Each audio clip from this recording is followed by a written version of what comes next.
Hi friends, welcome to your own YouTube channel, that is Jharkhand GS Research Center. Today we are going to discuss about the comparison between different generations of computer. In my earlier videos, you must have seen up till now the basics of computer, the types of the generations of computer, first generation computer, second generation, third, fourth, fifth. Ultimately, we are in this video we are going to discuss the difference between the five different types of generations of computers. So let's go and let's begin the video. See here I have written the comparison between various generations of computer. If you look at this chart, uh, then you can see in the first column I have written the generation duration.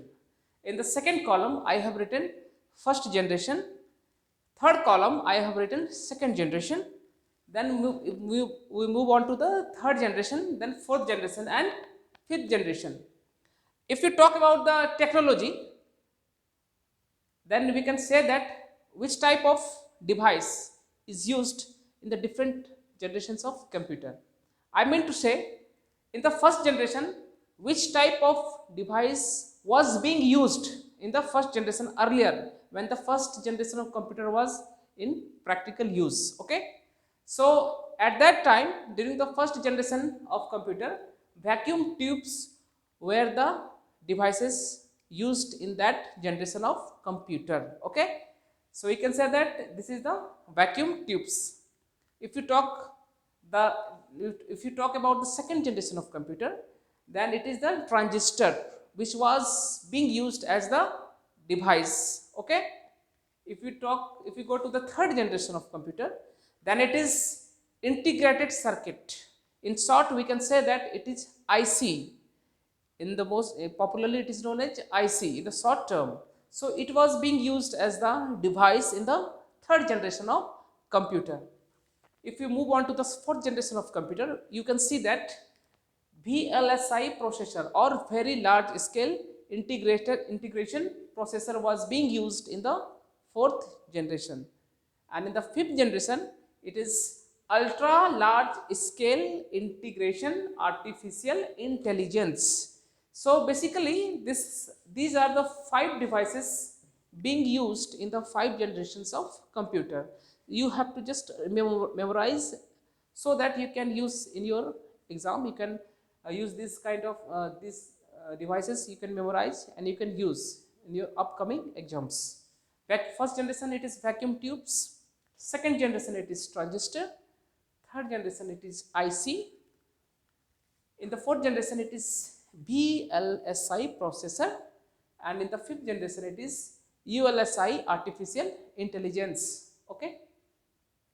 Now we come to the next point. This one is the first and this one is the second. In the second point, we are going to discuss what is the main memory which was being used in the different generations of computer. If you talk about the first generation of computer, then it was magnetic drums which was used as the main memory. In the second generation, it was RAM plus ROM. Or rather, you can say that the full form of RAM, you must know that random access memory. RAM stands for random access memory, along with ROM. Full form of ROM is read only memory. If you come to the third generation of computer, look at here, it is PROM plus DROM. Okay. If you come to the fourth generation of computer, then it is EPROM and SROM. Rather, you can say that it is electrical PROM and static RAM. Okay. If you come to the fifth generation of computer, the main memory which was being used was EEPROM, that is electrical erasable PROM.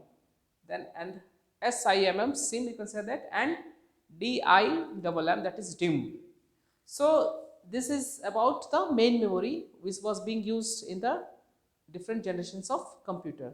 If you come to the next point, here you can see that what are the input and output which was used in the different generations of computer. So the first one, in the first generation of computer, it was punched cards. I mean, punched cards were being used as the input and output device. Come to the next, that is second generation of computer, then it is magnetic tape. If you come to the third generation of computer, it is keyboard or monitor as the input or output device in the third. So this generation becomes very important because in this generation of computer, now keyboard and monitor were started being used as the input and output device.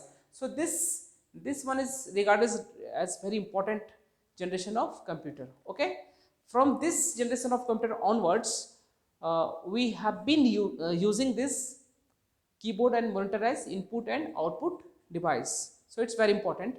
If you move on to the fourth generation of computer, you can see that here it is monitor. Here it is monitor. Okay. And if you come to the fifth generation, then it is a scanner or pointing device. Scanner and pointing device. Now, if you talk about the languages, the different kind of languages used in the different generations of computer, then in the first generation of computer, it is the low level machine language. Low level machine language was used in the first generation of computer. Remember that. In the second generation of computer, this is assembly high level languages. High level assembly language was being used.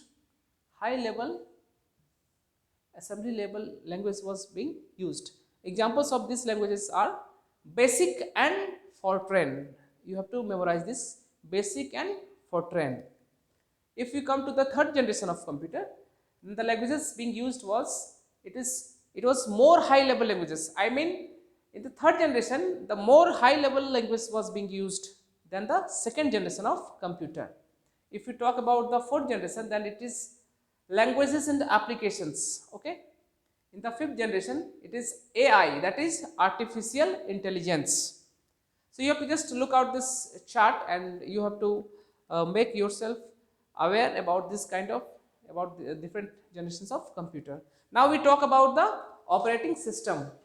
In the operating system, we can see that in the first generation of computer, the number of OS, that is operating system, human operators to set switches. I mean, human operators were being used as the operating system in the first generation of computer. In the second generation of computer, it is the human handles punched card. I mean, it was also human who were handling the punched cards. Okay. In the third generation, it was operating system. In the fourth generation, it is MS-DOS and PC-DOS. It's also very important.